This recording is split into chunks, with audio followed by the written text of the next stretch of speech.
Karga wakes up on a cold morning, and something's wrong. His arm is swollen.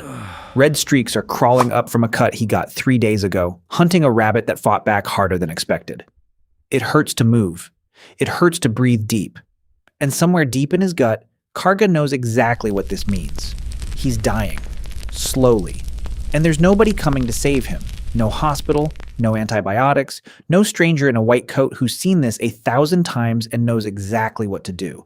Just Karga, a group of people who love him, and about 50,000 years of trial and error standing between him and death. So what actually happens next? What did people do when they got sick before medicine existed?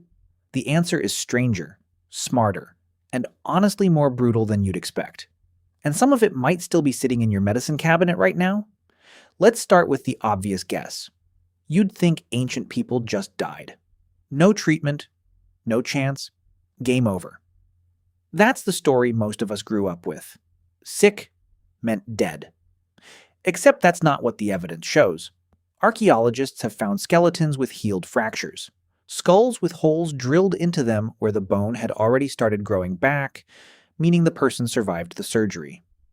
Teeth that show signs of dental work.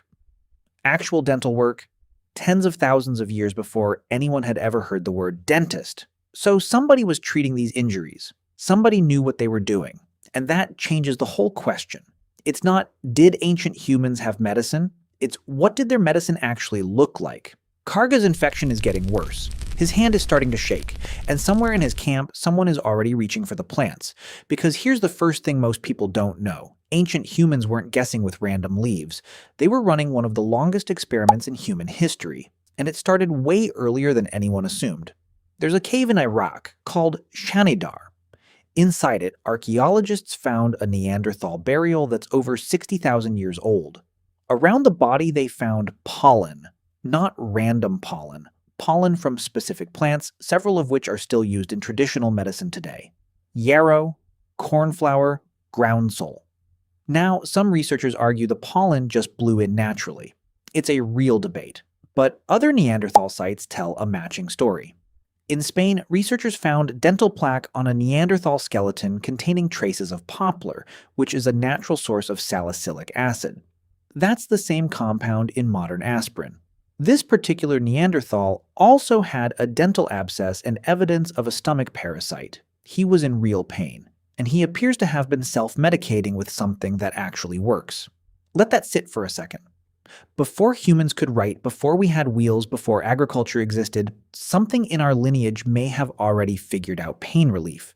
But Karga doesn't just need pain relief. He needs the infection gone.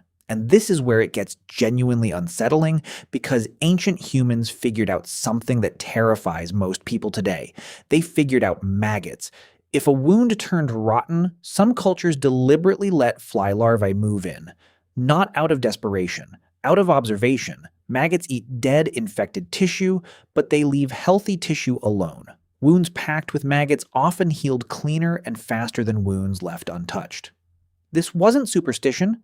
It was pattern recognition passed down for generations.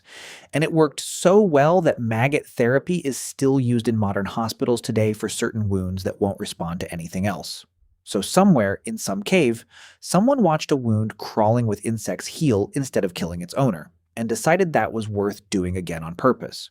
Karga is not thrilled about this option. But it might be the thing that saves his arm. Still, infection is only one kind of sickness. What about the ones you can't see? The pain nobody understands. The pressure inside your own skull. This next part is one of the strangest surgeries in human history, and it's older than almost anything else we know about ancient medicine. It's called trepanation, drilling, cutting, or scraping a hole directly into a living human skull.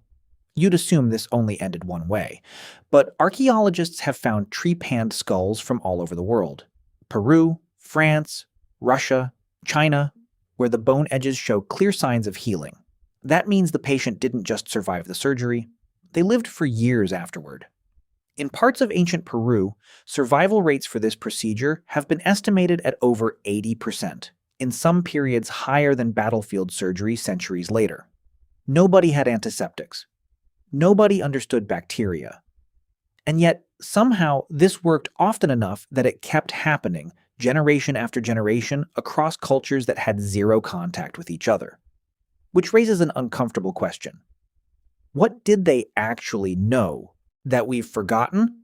Karga's situation hasn't reached trepanation levels yet.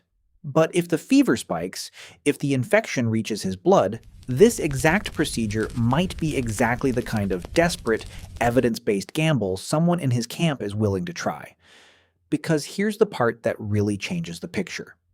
Ancient medicine wasn't just herbs and hope. Some of it looked disturbingly close to modern clinical practice. In Peru, archaeologists studying pre-Incan surgical sites found something remarkable.